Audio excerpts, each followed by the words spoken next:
Terrific. Good morning. How are you, Good. Mary? I'm well. How are you, Ruth? Great, thank you. I am excited to be here and I'm excited for this month of March. How about you? Oh yeah, oh yeah, absolutely. This is we have so much great stuff to talk about this month. It's amazing. It really is. And I think it's important. I'm so excited that there's actually a month that's dedicated to brain awareness Yeah, because it's bigger than what you and I talk about, but it encompasses that. It's something that I think the medical community, the media, all of that has come into play and recognized the importance of keeping our brains healthy as we age, beyond just the impact of injury.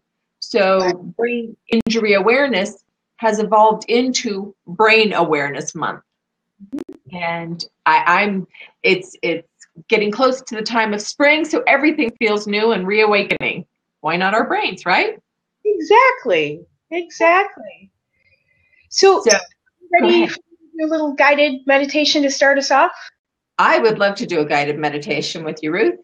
Thank you for setting that beautiful intention too. And if the rest of the world has not changed it from Brain Injury Awareness Month to Brain Awareness Month, we just did. We just did. I like that. Okay, so no better way to start off this month and thinking about our brains than with a healing guided meditation. So get comfortable, make sure your feet are touching the ground so you're nice and grounded. Loosen your neck, loosen your shoulders, and go with me just for a little bit, just for a tiny bit, little short piece, okay? Okay. So imagine that you're in a really safe place. Visualize that place where you have a bubble around you. Nothing can get in that is not for your highest and best. Imagine yourself sitting in that place and imagine how your skin feels. Take a deep breath. Breathe in through your nose. What do you smell? What are you thinking about? Let your thoughts just kind of wander. And if you're outside, skip through that area. Feel the air. Is it cold? Is it warm? Is it cool? Is it comfortable? What do you hear? In that perfect place, in that beautiful place where nothing bad can get in, what do you hear? You hear birds chirping, you hear water running, you hear trees rustling, you hear cars honking. Allow yourself to be there. Now focus on how your brain feels. Focus on moving the chemicals in your brain. Can you imagine that you're moving chemicals through this big, folded, intricate series of canals in your brain? Open up those pathways. Open yourself up to healing. Open your brain up to healing. Take another deep breath. Feel the motion. Feel that fluid just rushing through your brain and nourishing every last corner, every little tiny fold. Now imagine a little bit of electricity going through your brain, that excitement. Feel that little bit of buzz. And as you come out of this, take a deep breath in and breathe out. Now breathe in healing. Let it nourish your brain and rain down over your entire body. And breathe out peace. Then come back and let's talk about brains. Well, thank you. Uh-huh. That is wonderful.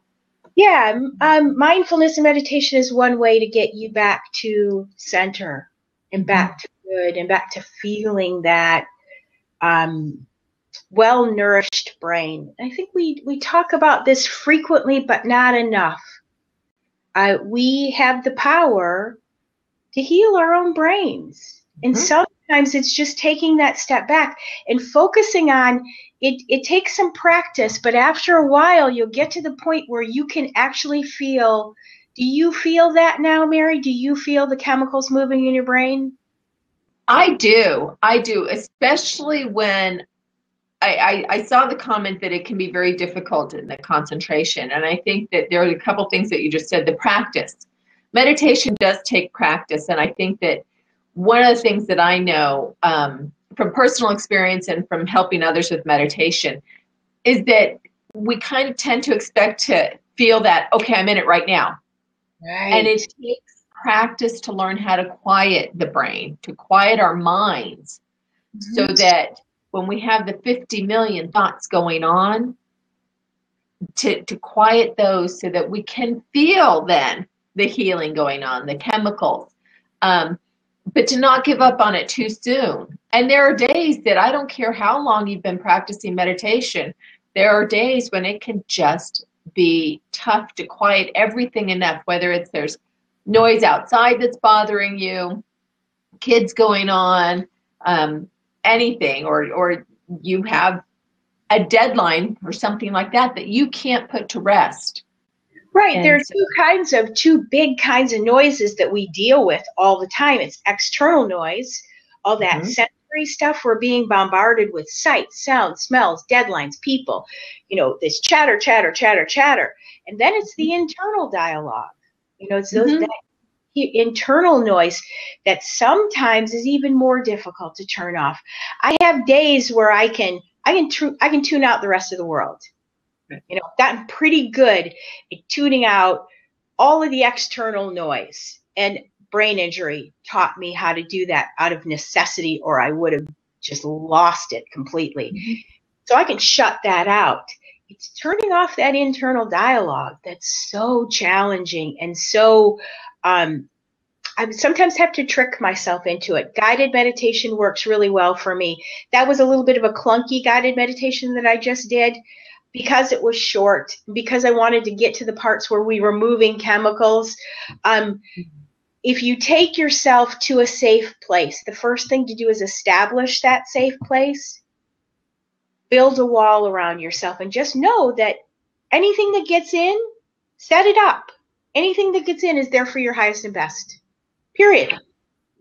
And I love that you make that part of yours. It's funny because one of the tools, if you will, or practices that I've used then in my meditation to help me relax, because again, in many ways we need to relax our brain to bring healing, is there's a place that I go to in my own meditations, and I've been going there for years, if you will, probably 20 years now.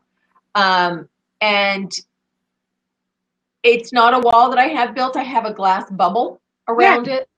So it's same principle, but when I'm finding that, especially if I'm building back up my practice again, if I've gotten out of practice or things are really busy around me, it's the place that I know I feel at my greatest peace.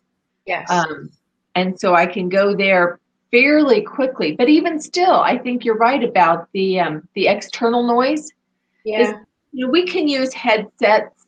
I prefer the old-fashioned 70s, 80s headsets if you want to use a tool to help block out some of that external noise, whether you have it plugged into anything giving you a guided meditation or just to filter the noise.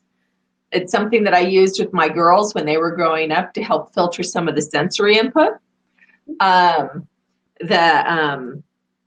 blindfold masks that you wear, the sleep masks. Yeah, the light canceling. You've got noise canceling headphones, light canceling masks. But you're right. Unless you've learned how to quiet the internal chatter, we have tools to help with the external. It's really the practice of quieting the internal chatter. Yeah. I know we're a little off topic in what we intended to do today, but I think this is a really important conversation. And the other part of this that is important, so you can turn off, you can cancel the light, you can cancel the noise.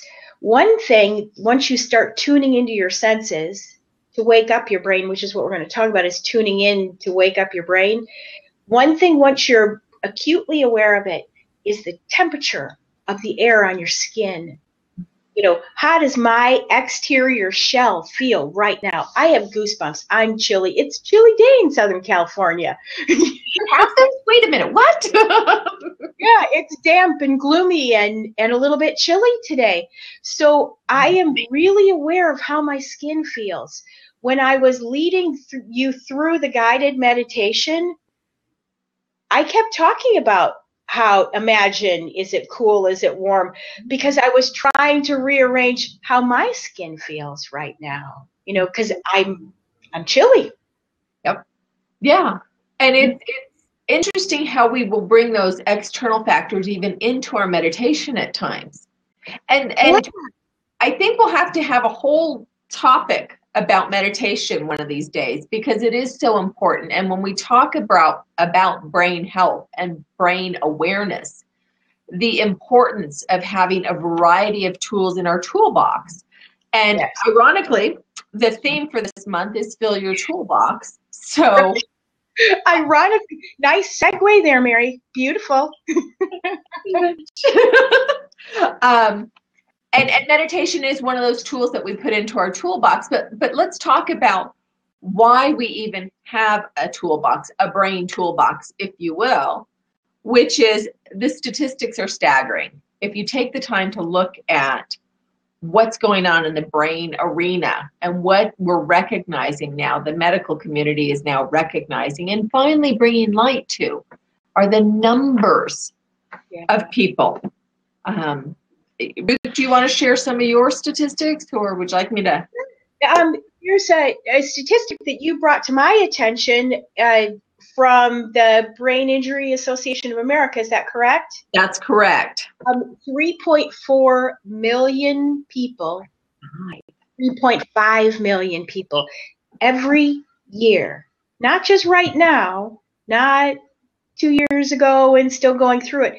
Every single year are diagnosed with an acquired brain injury, and that means some kind of external thing that happens that causes a problem in your brain. That's all. I mean, that covers a ton of stuff, but 3.4 million people. The chances of you knowing somebody who has an acquired brain injury is greater than knowing somebody who has cancer.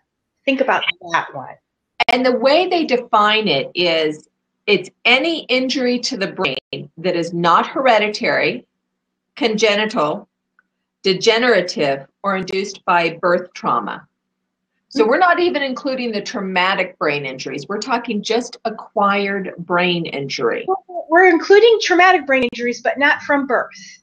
No, actually, this is just acquired brain injury. Traumatic brain injuries is a whole separate category. So if you put the acquired brain injury and the traumatic brain injury numbers together, you're looking at 6 million people a year. Yeah, and that's per year. Per year. So you know several people who are dealing with a brain injury. We talk all the time about how people with brain injuries look like normal people, look like they did yesterday. And that's why we talk about finding your new normal. For the rest of the world, it's really tough to see that things are not working well inside your head. Chances of you knowing somebody like that are pretty darn good. So the more we know, the better off we are, right? If we look at traumatic brain injury, according to the Brain Injury Association, 1 of every 60 people in just the U.S. lives with a traumatic brain injury. Mm-hmm. Yeah. 60. Yeah. Terminology gets us bogged down too. Is it acquired? Is it all of these other things? I think the best way to look at this is there are 2 real kinds of brain injury. Mm-hmm. In practical terms. Something that an event from outside your body, from outside your DNA happened. Mm-hmm. An accident, an incident, a chemotherapy treatment, an anesthesia, a round of anesthesia, something from the outside, exposure to a chemical, exposure to a drug. Mhm. Anything from outside the body that comes in is one kind. The others are that are from brain injuries that are from disease, like Alzheimer's disease, Mhm. multiple sclerosis, Mhm. Lou Gehrig's disease, Parkinson's, all of those things that have neurological components, anything that causes a trauma in the brain from the inside. So there's exterior and interior. It's just like talking about those stimuli. Exterior stimuli you can turn off. Interior you really don't have a lot of control over. So it's maximizing the quality of your life in either case that's important to look at. And I think that it's important to look at those, and then it's also important to recognize, as you've said, the odds that you know somebody who is living with some sort of brain injury that looks Right. the same as they did. You know, they didn't change their hair, they didn't get a new outfit. Right. There's no sling for your brain. There's You no know? sling, Yeah, right. nothing that indicates, and yet there's something different about them. Yes. And most people won't go up and say, "So you seem a little different. Brain injury, I'm guessing?" Yeah. And most people with a brain injury don't walk around with a little sign that says brain injury, Right. you know? So it's interesting to know how much of it is out there without knowing how much of it is out there, if that makes sense. It makes total sense. And this is the key is it's hard to find the words to express that things are different. Mhm. It's hard for other people to acknowledge because we're so used to dealing with all the people in our world on a particular in a particular way, in a particular pattern. We have these things that are called psychological constructs. We operate from a specific playbook, you know, and the more you know somebody, the more well established your playbook is with that person. How am I going to react when they do this? So for example, someone has a brain injury, someone gets in a car accident, has a brain injury, and becomes very quiet, and they're not normally a quiet person. First reaction is, oh, what did I do to make you mad? You know, why are you upset with me? You know, you don't like me anymore. You're not operating within the terms of our agreement and within the terms of our playbook. Mm-hmm. So that's a difficult thing to deal with. And you know what? There isn't an answer. Exactly. There isn't an answer, but I think there needs to be discussion. Oh yeah. And that's one thing you and I have talked about is how do we talk to our starting with our families. Right. You know, there were, after my last concussion, if it hadn't been for you stepping in and giving me certain exercises, I don't think I would have been as aware of, to kind of make a pun, the impact of right. Right. Back to the impact. Yeah. To the impact. Because it wasn't immediately evident that I was having speech problems, that I was having just verbal problems in general, any kind of word related. Reading was difficult and things like that. But I think it was also then, it would be one thing for me to process. It was another thing having my teen daughter who still relied on me to finish her homeschooling and to be normal mom, feel the impact and to have that dialogue with her and with myself. Yes. And the thing is, the point that I think can't just get swept away here is that we want to deny. Mm-hmm. We want to deny that anything is wrong. I'm good. I can handle this. I'm a strong person. But being made aware of that, of the impact, I love that, is important. And it's that awareness that takes you to another level. So when you wake that up and you're aware of those things, you're opening pathways in the brain and you're stopping this cascading effect. That's what's important right away. Stop the damage from continuing to happen. We have what's called a cascading effect. So you've got an injury, and your brain is on a circuit. Mhm. One thing shuts down, which shuts down everything underneath that. Mhm. So not stopping that spread is so important, and awareness and being conscious of something's happening here instead of just going on. That step back is a first step in healing. And I don't think we've had this conversation before. Mm-mm, mm-mm. And I think there is a stigma, both for the person who has had the brain injury. Mm-hmm. That you don't want to say, well, my brain is altered or changed or broken, heaven forbid, in some way. Or imperfect. Or imperfect. Yeah. We want to continue to feel like we have our normal. We know what normal is. Right. And there's a fear then of saying, well, if I can't have my old normal, what does the new normal look like? So I think there's a certain avoidance that goes into it. But the cascading is so perfect, because I remember when I was released from the hospital. Well, okay, I don't really remember it, but that's beside the point. Right. I remember trying to seem as normal as possible so that I could just go home. Mm-hmm. And it wasn't until a couple of days later when you said, try reading out loud. That was your trigger, was reading out loud. The trigger for me. Because I didn't realize even that I had picked up a book and thought, I can still read. We're good. I was reading words. I wasn't reading meaning. And then when I read aloud, and my daughter said, you sound like a third grader, Mom.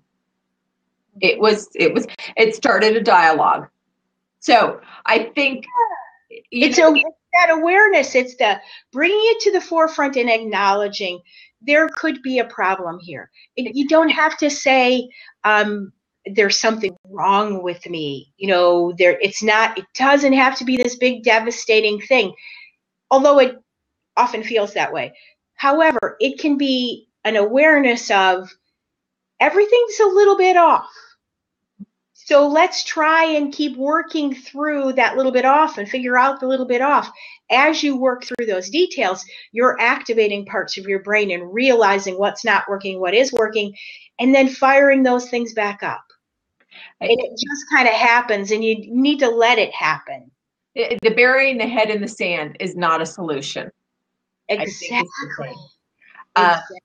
And I do think that, coming home and whether or not your face is banged up or there shows evidence of some sort of injury is irrelevant, because that injury, even after any bruising might be healed or broken bones or cracked whatever, the injury is still inside, and that takes much longer to heal, right.